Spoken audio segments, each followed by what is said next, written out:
ప్రజలు రాంబాబు అన్న గారు చెప్పినట్టు ఈ రాష్ట్రంలో ఏదైతే ఇంకా 40-50 రోజుల్లో పూర్తిగా ఈ రాష్ట్రంలో ఎన్నికలు జరగబోతున్నాయి.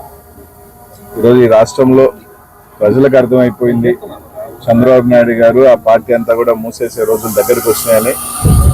ఈరోజు చంద్రబాబు నాయుడు గారు సత్యమణి భువనేశ్వరి గారి మాటలే ఈరోజు వాళ్ళ కుటుంబ సభ్యులకు కూడా అర్థమైపోయింది. ఇంకా శాశ్వతంగా కూడా తెలుగుదేశం పార్టీ మూసివేసే పరిస్థితి వచ్చేసింది. చంద్రబాబు నాయుడు గారు ఇంకా ఏజ్ అయిపోయింది, టైం అయిపోయింది.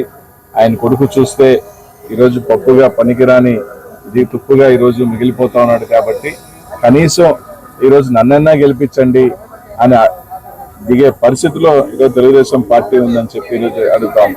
ఎట్టా లోకేష్ మాలోకం మంగళగిరిలో ఓడిపోతాడు, చంద్రబాబు నాయుడు గారికి వయసు అయిపోతుంది, సరే కనీసం నేనన్నా నిలబడతాను, నాకన్నా అవకాశం ఇవ్వండి, ఏదో గెలిచైనా సరే ఏదో ఆ కుటుంబం నుంచి ఆ పార్టీ నుంచి నేను ఎమ్మెల్యేగా అవుతానని చెప్పి బ్రతిమాడుకునే పరిస్థితి రోజు రాష్ట్రంలో ఉంది అంటే ఇంతకన్నా దౌర్భాగ్యమైన పరిస్థితి లేదు. ఖచ్చితంగా కూడా ప్రజలందరూ కూడా గమనిస్తాను. తప్పకుండా 2024లో ఈరోజు ఏదైతే ఈ పార్లమెంట్కి జగనన్న నన్ను నర్సపేట పార్లమెంట్కి ఇన్ఛార్జిగా ప్రకటించి ఈరోజు 7 శాసనసభ్యులు ఈ పల్నాడుకి సంబంధించి అందరూ కూడా మంచి మెజార్టీతో వెళ్ళిపోతా ఉన్నారు.